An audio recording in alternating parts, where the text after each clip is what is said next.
Good morning, everyone. Thanks for joining us today. I assume we've probably got a few more people working from home or guys with disrupted calendars, etc. at the moment, so we do appreciate your time. Please stay tuned until the end of the webinar, as we may have a surprise for you guys who are working from home or have been disrupted by the coronavirus. Today, we're going to be looking at Hybrid Backup Station in a little more detail than we might have done before. It's an app I'm sure a lot of you will be pretty familiar with by now, but the new version has some new features that we haven't seen before from QNAP on QTS, so hopefully this will remain interesting. Craig, as usual, will have a few demos to show as we're going through, so without further ado, I'll pass over to Craig. All right, cheers, Tom.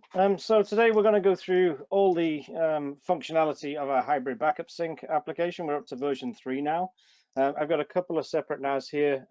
Obviously, the point of hybrid backup sync 3 is to automate data in and out of your NAS, and we would generally advise that would be to another QNAP NAS. So I've got 2 set up here so that I can show you how things work with a bidirectional nature from one NAS to another NAS and back again.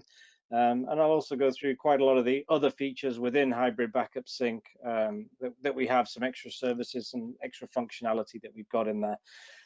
So the main screen here of hybrid backup sync 3 is just an overview, a summary of everything that's going on with the backup jobs. You get an alarm log at the bottom. You get to scroll through and see if there's anything specific wrong with any backups that are happening. So a single view glance to see if everything's healthy, a picture of all your storage spaces that you've got, and just an overview of the entire configuration there. So it's just a useful information screen that if you've got a lot of complex backups set up within hybrid backup sync, you can just look at one page, see if there's anything you need to go into more detail to check. And everything in the alarm log down at the bottom right side can be set up to be delivered to the administrator via push notifications, email alerts, any method that you set up. We've even got SMS settings if you want to get text messages from the NAS as well. So this is just the basic summary. Everything I'm going to show you today is completely free within hybrid backup sync 3, so there's no licensing for anything I'm going to show you. On some of the cloud backup features, obviously the cloud backup provider may want some money off you to have an account with them, but that's nothing to do with us. We just allow or facilitate the connection to those third-party companies that do offer the cloud services. So the first thing I'm going to show you is the additional services that we've got within the NAS. So here on the left-hand side, we've basically got the 6 separate sections that show you everything from the overview down to creating jobs and seeing a summary of the overview a situation with the different cloud storage spaces that you've got set up. So within this services section, at the top here, we've got an option for Apple Time Machine. So if you do have a network that's quite heavy with Mac OS users, we can work with them, and we work with them in a couple of ways. So the old-fashioned way of working before hybrid backup sync 3 was released was everybody effectively used a shared Time Machine account. That was the only option. The downside of a shared Time Machine account is everybody's laptop backs up using the same username and password. All their data is segmented separately by the name of the computers that they're working with, but everybody's account wasn't individual for specifically Time Machine. You can see here, if you were to use the Use Time Machine account option at the top, it's just a default set of usernames and passwords that everybody must use. What we added recently is we've added the option to use your local QTS account. So if you've got an account within our operating system, which would be advised for each Mac user anyway, just so you can control permissions on what's happening within the shared storage on the NAS outside of the backup software. That will allow each user to have their own dedicated space with their own normal username and password to mount the backup storage, but also more importantly, so that they can restore from it. So should they get a new laptop or anything like that, they're able to pull the data back using their own password. They don't need the admin to come to them to show them what the sort of default username and password is. So if you can see at the top here, my Apple Time Machine software here is backing up absolutely flawlessly. It's backing up to my main NAS. So I've got it selected to that one, and that just backs up anytime my laptop is turned on, and in my home network here, it's going to talk to my NAS. So I've only got one machine connected to it now, but if I had more Macs, I would have them all connected here and working within that option there. So it's very, very easy to do backups using Apple Time Machine. It is really just a case of coming in here, turning on the feature, and then when you open up your Time Machine, it will allow you to select a backup disk, and the QNAP will advertise itself. So we use Apple Bonjour, which is a bit like UP&P on Windows or plug and play. So it's just a way that services for Apple Mac specifically advertise themselves on the network, so the user doesn't have to go find them. It's the NAS sort of shouts out that, hey, I'm here, I can do Time Machine. All you've got to do is authenticate and you can use me. So that's built into there.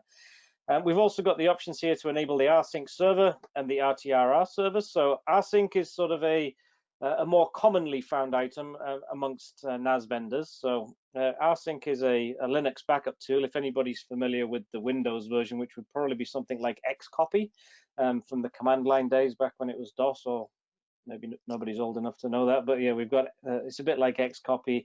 It's quite comprehensive. It's got a lot of features in there. It can resume backups if they ended midway through. There's a lot of options within it, and we've also got the RTRR option. RTRR stands for real-time remote replication.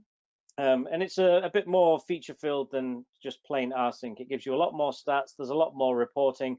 If there ever is a problem with the backup job, you can really drill down into the logs to see what's gone wrong, why didn't it back up a file, what was the problem, why didn't my backup complete? Or even if you just want stats on a successful backup, you get a lot more information within the RTRR option.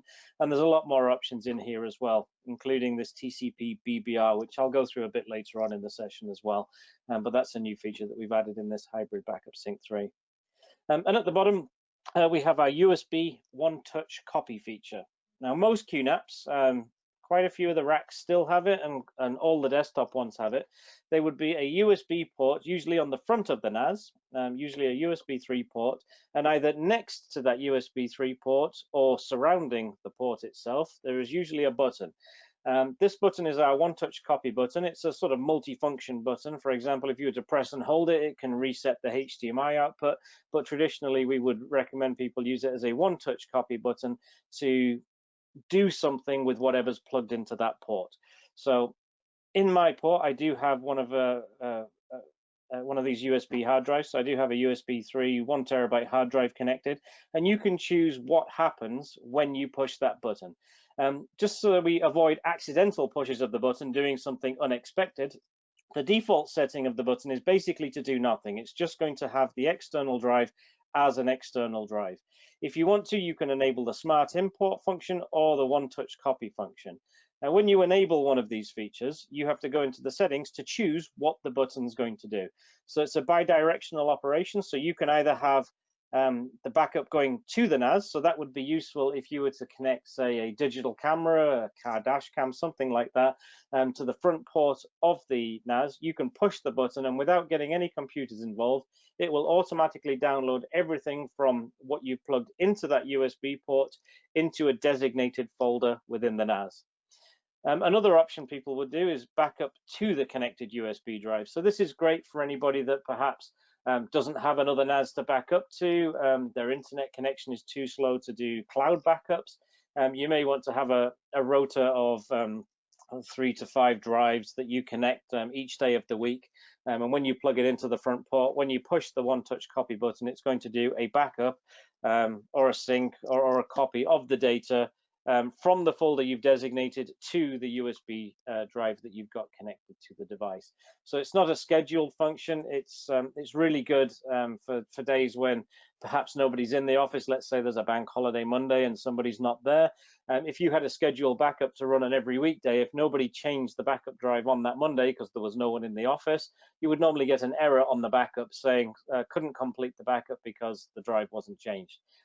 Whereas with this, it only attempts the backup if somebody is there, has changed the drive, and has pushed the button. So it's a really good way to get some backups done of the data in your NAS, especially if you wanted to take the USB hard drives perhaps off-site to a director's house, to another location, put them in a fire safe, something like that. It's a really good option for using that as a feature.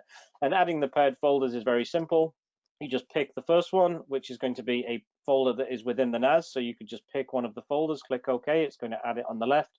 And on the right, you add the paired folder where it's going to go to. So it's going to go to the front USB port. So there I've just created a folder pair, and you can add multiple folder pairs. It doesn't have to just be one. You can create multiple different options, backing up user folders, different departments folders. You can back up anything that you want from the NAS to that USB port. At the bottom, we've got a couple of options, so we can enable an alarm buzzer. So when the backup's complete, it audibly lets anybody near the NAS know that the backup is completed. And you can also manually unmount the USB drive. So when you pull it out without doing a safe unmount, you're not going to get a warning in the logs telling you that a USB drive was removed unsafely. So as soon as the backup job's finished, you can have these two actions happen as well if you want to. So that's the OneTouch Copy button, and Smart Import is largely the same, but it's a bit more specific on the different file formats and types that you can do. So this is usually what you would use if you were connecting a multimedia device, perhaps a camera, a camcorder, that sort of thing that would import the data from those. So the next thing we're going to move on to is the different storage spaces within the NAS. So a storage space is effectively a destination or a source of where you can send or pull data from in a scheduled backup job. So I've got quite a few set up on my unit here. So I've got an Amazon S3 one set up here. I've got different ones for different cloud providers. So I've got a Dropbox one.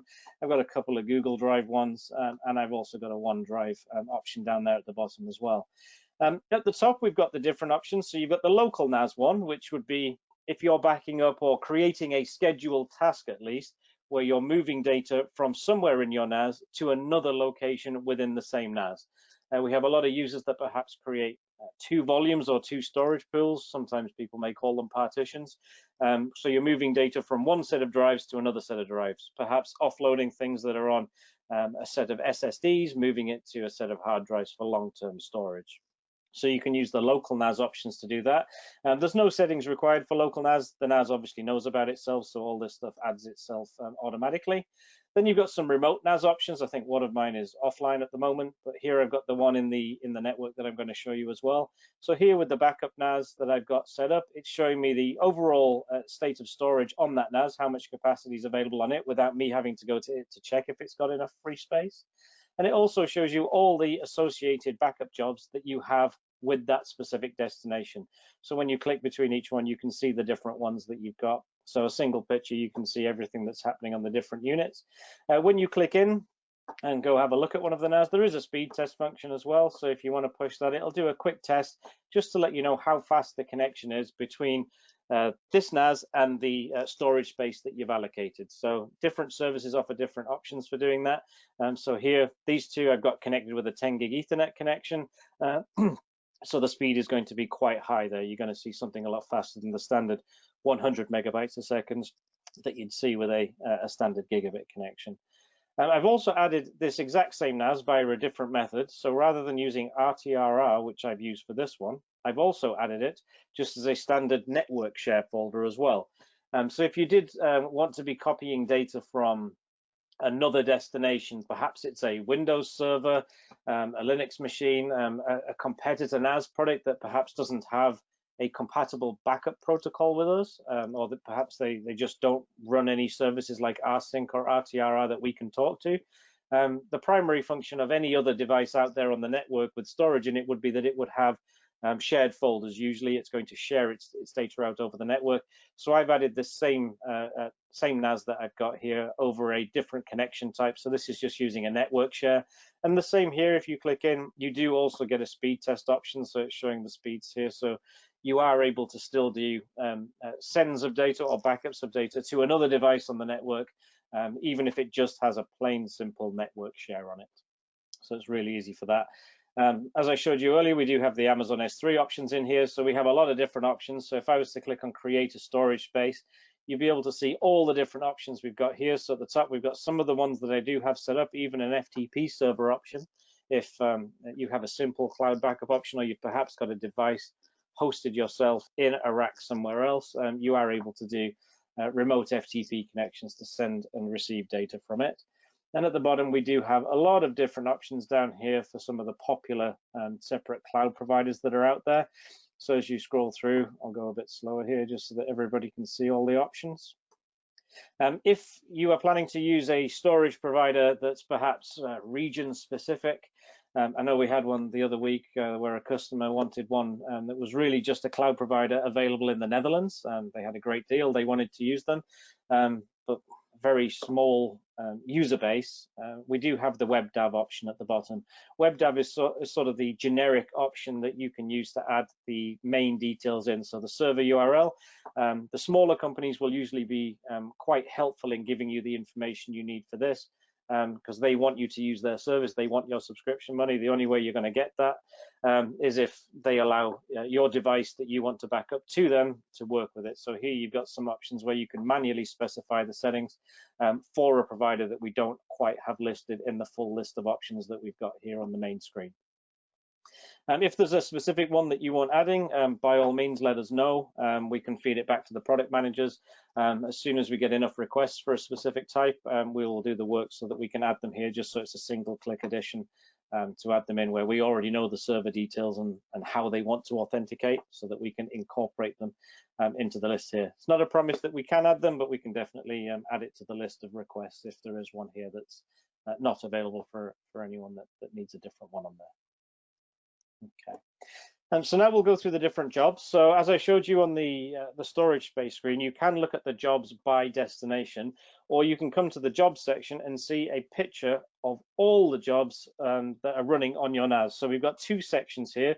We've got the My Jobs section. This is anything where this NAS is in control of the jobs, whether it's the schedule, what's backing up from and to where, and this is where all the reporting for those jobs is going to be. At the top here, we do also have the incoming jobs. So I do have another job that's running. This is a real-time synchronization coming from the other NAS back to this NAS. So you can also get a picture of how this one looks as well. But you'll notice there's a lot less buttons over here on the other side. So the buttons for managing this job would be in the other NAS. So if I was to click to this other NAS, this exact same job is not in the incoming jobs, it's in the My Job section.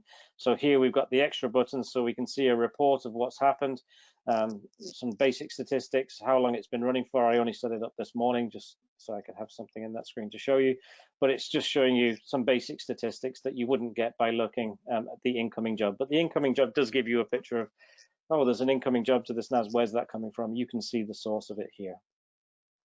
So in the My Job section, you get a lot of information about the different options. So I've got one backup job at the top, and I've got a few sync jobs set up here as well. So one thing I will talk about here is, earlier on I showed you that we had a setting which is called TCPBBR. This is effectively a congestion control protocol that's on top of the TCP protocol. That if you're using it on high congestion connections, such as anything really going out over the internet, it can massively improve the bandwidth. So on this backup I've got here, going to a friend's NAS, this OMA remote encrypted backup, about a month ago, I actually turned off the TCPBBR function on this job so that I could illustrate some results from this. So we can see here that the processing speed, I only have a 16 meg upload on my home internet connection, which should illustrate about a 1.6 megabytes per second speed on the transfer. But since I've disabled it, if I look at the past backup jobs, we can see that the processing speed is only 1.44 megabytes per second for the last few times that there's been any data changes. As I scroll down the list, we should start seeing when TCPBBR was enabled. So here's the 1.6 megabytes a second that you're seeing.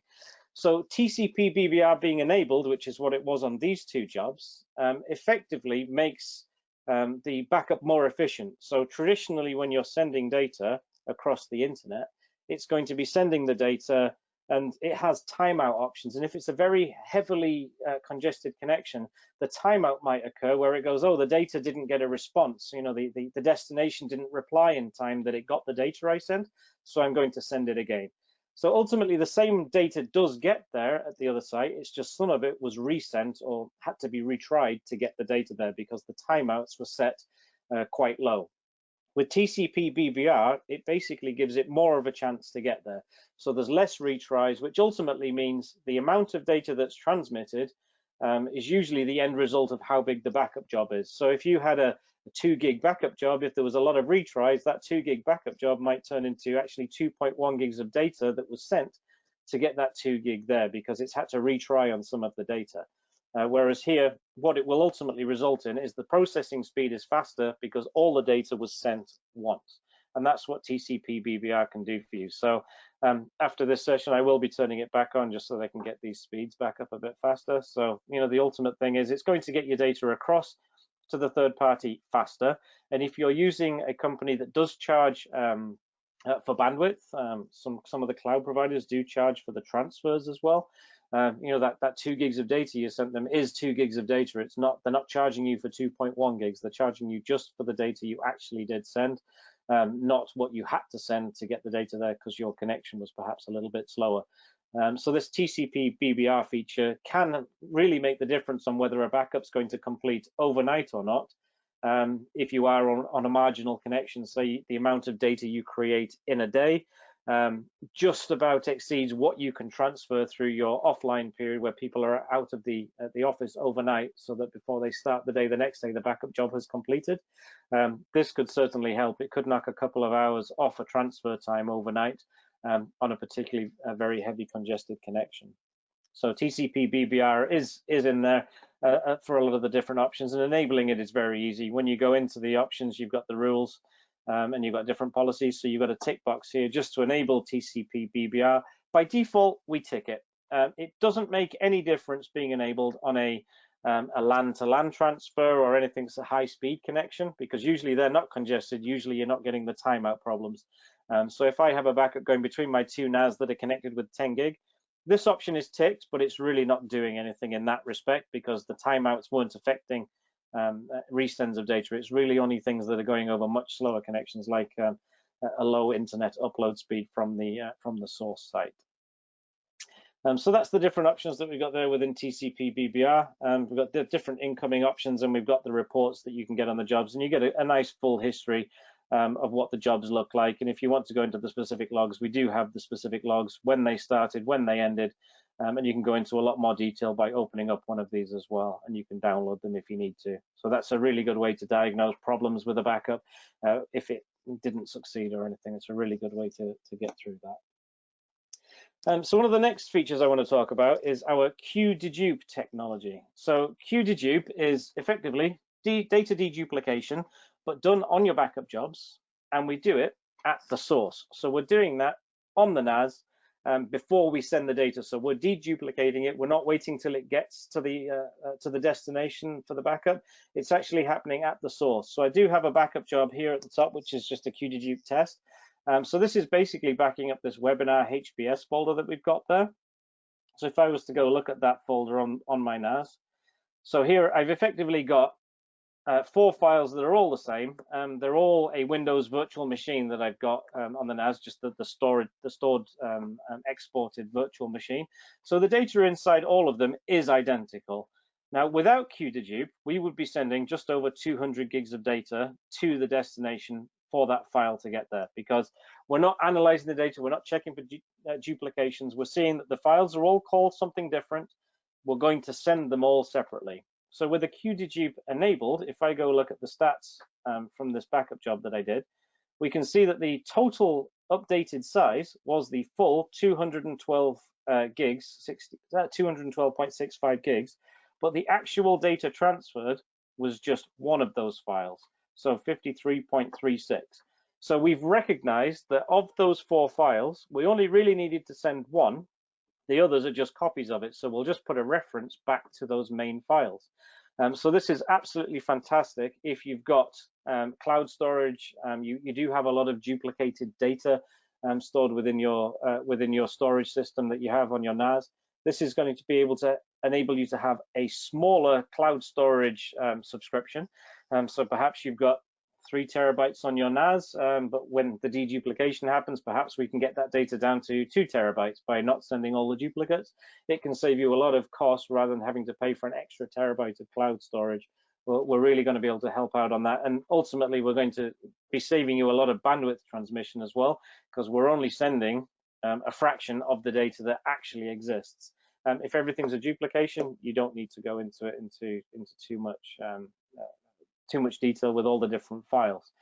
So QuDedup is there, and you can enable it on the NAS on different jobs. We've got the backup and the sync options. You can turn that on, and it will give you the reduction ratio So in mine, it was almost a 4-to-1 because I just had the 4 files and we only sent one of them up there. So that's how QDedup works. Now, the file that's stored on the remote NAS would be what's called a QDFF file, which is our dedup format file. So to make it easy to restore the data from these files, if I was to open up that file, so if we go through and look at the destination, we can see that we've got this QDFF file that's stored there. We give you a QDedup extract tool. So this tool is a bit like anybody that's used WinZip in the past. It's a bit like that, but it works for our deduplicated files. So we can browse for a file on the network. So if I go to that same path, and then I open up that QDedup test file, what we'll see inside there is we've got the webinar HBS folder, and within it, we do have the 4 files. So looking at this file, it does look like it's going to be over 200 gigs in size because we do have the 4 53 gig files in there. But the reality is all we stored was Windows 1.qvm, and we've just put references back to it with all these other ones in the background. So if you restore Windows 4, basically what we're doing is restoring Windows 1 and renaming it Windows 4 for you. If you were to go in here and delete Windows 1, that's fine. Windows 1 would effectively become Windows 2, and we would get rid of the reference to Windows 1. But this is a really useful way for you to go through, and you can extract specific files. So you can take just the one file, you can take all the files, you can restore everything that you want, you can drag and drop the files out of here to any location that you want. And we make this tool for Windows, for Macs, and for Linux. So if you've got Ubuntu, Windows, or a Mac, you're able to access the data. The data that's stored, whilst it is a QNAP proprietary format, you don't need to have a QNAP running. So let's say your QNAP was to go down, somebody was to steal it, something like that. But if you've got your data elsewhere, it's not dependent on you having a QNAP to read the data within this QDFF file. This is a free piece of software. You can get it from our website. It's very easy to navigate and extract files and data from within it. So QDedup is really good for people running virtual infrastructures, sort of standard Office documents. The one group of people I probably wouldn't recommend it for would be the creative professional, simply because every picture they take, every video they take is largely unique. So there's not going to be much of a ratio in what we can reduce for everything they've got. Most of their data, if they've got 10 terabytes of data, it would be very surprising if more than a few megabytes of that was actually duplicated data. Most of it's going to be unique. So in an environment like that, it's not going to give you a great benefit using it. You can enable it if it's not going to use any extra resources enabling it. If there's nothing to duplicate, to deduplicate, it's not going to use any more resources to do that feature. So that's the extract tool. It's very, very simple and easy to use, and you can just navigate through the different QDFF files to see the different data that's in there. So now I'll talk you through creating a job and the different sort of options that we've got. So I'll do a sync job first. So within the sync options, you get a create button at the top. When you click the create button, you get 3 options. So a two-way sync is just that. It's a fantastic two-way option. So if you had 2 separate offices in different parts of the country, perhaps, you can have a NAS at both locations. You need to seed the data on one of them. So the initial NAS would have all the data on it. And then the other NAS could be set up as a two-way sync option, and it will do a sync of everything that's on the first NAS to the second NAS in the same structure. And then neither NAS is really the primary one. Once the first backup is complete or the first sync is completed, neither NAS is the primary. Each are equal, so that if anybody adds a file, opens a file, saves a change to a different file, anything that happens on either NAS gets reflected onto the other NAS. So the lowest sync time for that is every 5 minutes. So if you've got data that's being opened at both sites, there are conflict resolution options that you can enable in it, but it's a fantastic option if you do have 2 offices and you want the same data to be available at both offices. So it's a really cool feature that we've got the two-way sync. We've got the one-way sync as well, which is just the exact same thing. It's just sending data from one location to another location. And we've also got the active sync. So the first 2 are effectively for sending data from this NAS that you're setting the job up on to another NAS or to a cloud provider. The active sync option is to go the other way around. It's effectively to pull the data in. So if I was to click on the active sync option and I wanted to back up something from a server, from a workstation, from from somebody's laptop. I could select here and do the remote CIFS SMB server, and so long as I've got the drive shared on the network, I will be able to ask the NAS to pull the data into this NAS and create a schedule and rules around that. Or you can even do it with a remote NAS. So rather than having in the setup that I've got, so if I was to cancel out of this and go to my job list, so I've got 5 separate jobs here managed by this NAS, but I've got 1 job managed on this NAS. So I kind of have 2 places to check if my backups are complete. If you wanted to, you could create this incoming job that's on this one. I could have created that as a primary job on this one, but chosen the active sync option so that I pulled the data in instead. That would have been a way that I could still have had a job that's coming the other direction, but managed still from this same interface on this NAS. So this other NAS, I wouldn't really never have to log into its interface if I didn't want to. It wouldn't be part of my daily routine to check if the backup job. I could just check this single NAS and see the full picture of everything. So when creating a job, you get the same options I showed you earlier when creating a storage space. So if you click on one that you already have a storage space for, it's very simple. So if I was to click on the Amazon S3 one, I get the option for the account there already. It already knows I have an account added for that. If I was to click on the Alibaba option, I don't have one, so the first thing it's going to bring me to is to create a storage space for it. So if I was to go back to the Amazon S3 one, I can select that one. It's going to ask for the bucket name, so I've created a couple of different options here. So if I click on the Craig test option, you can also create new buckets as well. And then you click select. Now it's going to ask me to create a paired folder. So I could create a paired folder of something locally on my NAS, say the download folder, and then I can add a paired folder, just put it into the root up there, or I could create a folder. And then down here, you've got the options of if there is a conflict, what happens with it. Click next. Set a schedule. You can set it to sync now. You can have no schedule if you just want to check you've set everything up right afterwards. Click next. You've got all the different filter options, data compression options. In policies, you've got the TCPBBR function. So that does work with the different cloud providers out there. It's not just a QNAP to QNAP feature that we have. You can even use rate limits. So if your connection is slow and you want to guarantee some bandwidth for perhaps users in the office using it, you can limit the speed of the connection as well. And then down at the bottom, you've just got a few options of what happens if the job fails, how big do you want the log files to be, do you want to get alerts when the job's finished successfully. You can get all this different information.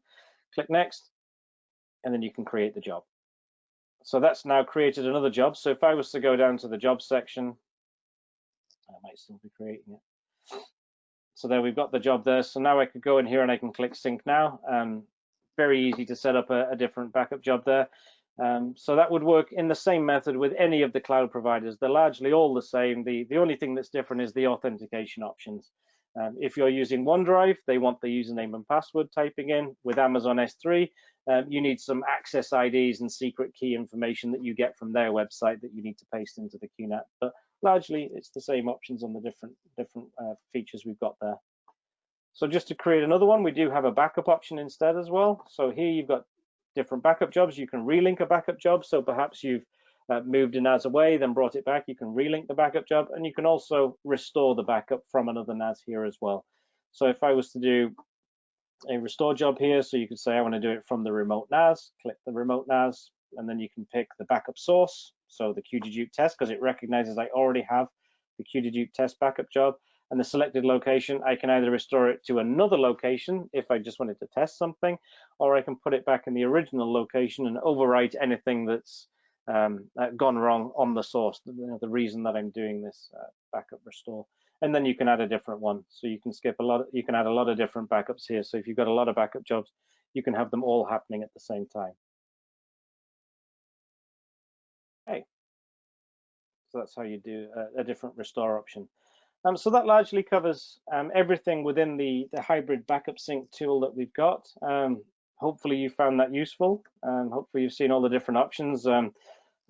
Hopefully that's explained the QuDedup technology to you a bit better. And one of the lesser talked about features is the TCPBBR, which is a Google designed algorithm that really just helps with highly congested connections. So there's a lot of benefits there, a lot of improvements in hybrid backup sync 3, especially since the early days of when we had it as backup station. Anybody that has a QNAP NAS that only sees the backup the backup station option and not Hybrid Backup Sync 3, you can just go to the App Center and download Hybrid Backup Sync 3 for free, and it will replace Backup Station, and any jobs that you had created in Backup Station will be ported into Hybrid Backup Sync 3 for you. There's no setup changes for it. You might see that now your backup jobs have a few more options within them, such as TCPBBR or QuDedup if you wanted to enable those options. But largely things are just so much better in the Hybrid Backup Sync 3. And it's all given for free there. We aren't charging for any of the features that I've talked about in there. Everything is available in that. That's that list of options we've got there. So we're going to keep the session open for a little while. If anybody has any questions, wants to see something that I maybe skipped past on screen, just let me know. I'll mute myself for now. I'll look at some of the questions that are there. If there's something really interesting, I'll come back and I'll show something on the screen and talk everybody through the question that somebody may have asked. Thanks a lot for attending, guys. See you next time. Hi guys, like Craig said, thanks for joining us today. I did mention at the start of the session that for any guys that are working remotely today or have been affected by coronavirus, we've got a little gift for you guys. So we'd like QNAP to buy you guys lunch as a thank you for spending your time with us this morning. So like I said, anybody working from home, if you want to drop us an email with, I guess, a Deliveroo or a Just Eat request for your location up to the value of £20, we'll buy everybody lunch that was on the webinar today. Yeah, drop us an email. Thanks.